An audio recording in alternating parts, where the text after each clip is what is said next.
know that we've seen that in Palestine, that the political, there's been a bad political change for below, we have Hamas.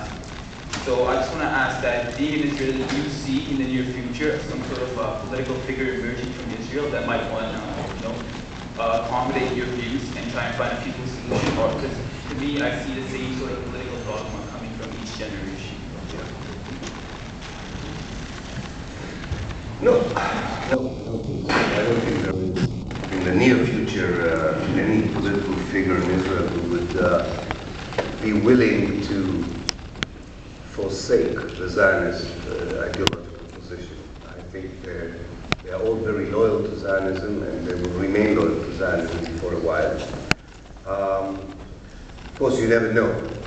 What is impressive in Israel are the young NGOs who are liberated from Zionism and have a very strong Israeli identity and affiliation on the one hand, but a genuine wish to live under a system which has a very different character. They're very small in numbers, but they're very significant in my mind. I will mention one NGO, New Profile, which is an amazing group of people that I think should be supported because they insist on staying on the ground.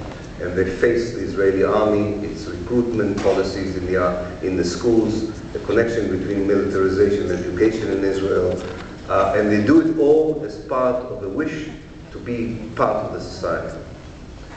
I think I'm too old and too angry with the Zionists to play the role that they play. So I think they play a very positive role. So maybe we shouldn't look for a leader. Anyway, leaders is, shouldn't rely on them too much in that part of the world. I'm sure the Canadian leaders are an exception. But maybe we should rely on movements, from below, as we speak. Salvaging our future. And you talked about children. Salvaging the future of our children from the hands of politicians may not be a bad idea. And taking that ourselves.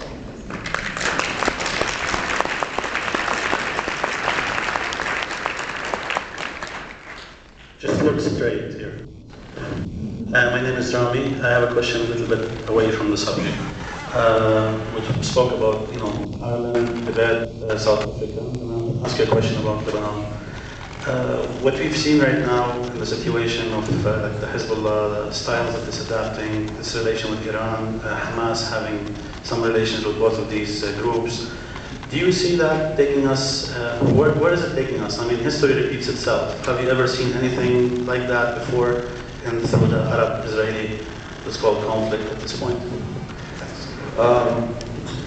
History doesn't repeat itself, of course, and everything is different. I think there is something about the position that Hezbollah and Hamas and Iran and Syria have that reminds me a bit of the more optimistic days 50 years ago when the UAR was formed. As you know, we are now commemorating 50 years. People forget it, but it's 50 years to the UAR, which was, as those of you who are old enough would remember, was a great moment of hope in the Arab world of self-assertion, independence, including a new initiative in the case of Palestine. But I'm not sure one can learn a lot of lessons from that, apart from the fact that it's a complex situation that, especially for historians who need, they need a perspective of time, it's very difficult to judge. On the one hand, you have two political formations and two regional powers that are the only ones who resist the Israeli-American decision to impose their own political map on the area. They're the only ones who resist it. On the other hand, most of them, Syria is an exception, they subscribe to a political ideology that not everyone in the area accepts. And they're not part of a wider rainbow or coalition. And that creates very important questions. I think history taught us that it should not be a problem. I mean, you can struggle together for a noble cause with very strong ideological differences and hope to learn from history how to settle these differences without going into a post-war war situation. So I think a lot has to be done in this respect, and not much is done in that respect. But the way I see it is that the Israeli might and American might is now at the moment where it's being directed against these political formation and states that oppose their geopolitical map. They are not doing too well militarily against these formations. And it would be interesting to see whether it is the military might that will be tested on the ground, which would be bad news for people who live there. It doesn't matter where they would live there. We've seen it in Lebanon. We can rejoice or not rejoice with everything that was done there, but people were hurt on both sides of the border who should not have been hurt, innocent people. Or that this military might or this steadfastness of groups like the Hamas and the Hezbollah would hopefully lead to a more inclusive approach towards the future of Palestine and the future of the area, namely that you will have to include as equal legitimate partners groups that are now branded by America as, and Israel as terrorists, fanatics, and so on. So that's my hope. Hello. A little too loud. I just had some. Oh, I'm right here. Well, okay. Okay. I've noticed that the political climate in the Middle East right now is pretty tumultuous. Adding back to what Rami said, you have Egypt, especially. I'm from Egypt, and I find that Hosni Mubarak. You could tell that he wants his son to be the next president. So there's kind of this problem going on where they're jailing all the Muslim Brotherhood, so there isn't really a chance for voting in the region. You also have things going on in Kenya where the same president was somehow miraculously re-elected again, even though they didn't. They didn't want him. The majority of the people didn't want him.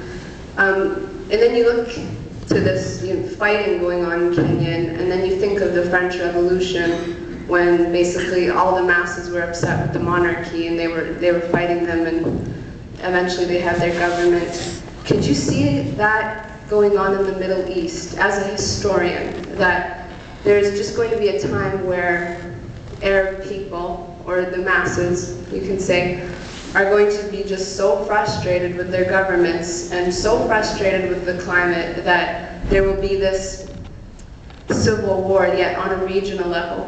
Yeah, I had a very,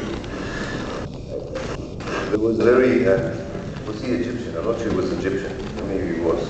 He was a very good scholar who died prematurely, called Nazir Ayubi, who wrote a book overstating the Arab states, and it has a very strong and clear theory in it, that the Arab regimes are what he calls fierce regimes, but not strong regimes. Namely, they have power over the people, but it's not a strong power, it's not rooted, it's not grounded.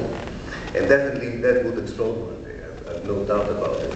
And I think that in many ways the question of Palestine is a good excuse for many people in the Arab world not to do much about that, because supposedly you have to direct your energies to that, but these days are gone, I think, anyway. Yes, I'm very hopeful about the Middle East in the future. I think that it definitely is in a very low moment in its history now, undoubtedly. But I think there's a lot of energy there which is still would burst out one day. And I don't think it only depends on the external factors. It depends, of course, a lot of the people in the Arab world themselves. How far can they go with what they have? But we have to be patient, because colonialism is an illness. I mean, they were ill for many, many years because they were colonized. And it takes time to recover. And I think some people are impatient with the recovery for good reasons.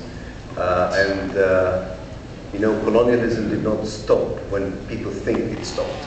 It didn't stop. There was post-colonialism, which is as bad as colonialism. And these things would take place. They would take time. There is a lot objectively there that should fill us with hope. But there is a lot that can go wrong.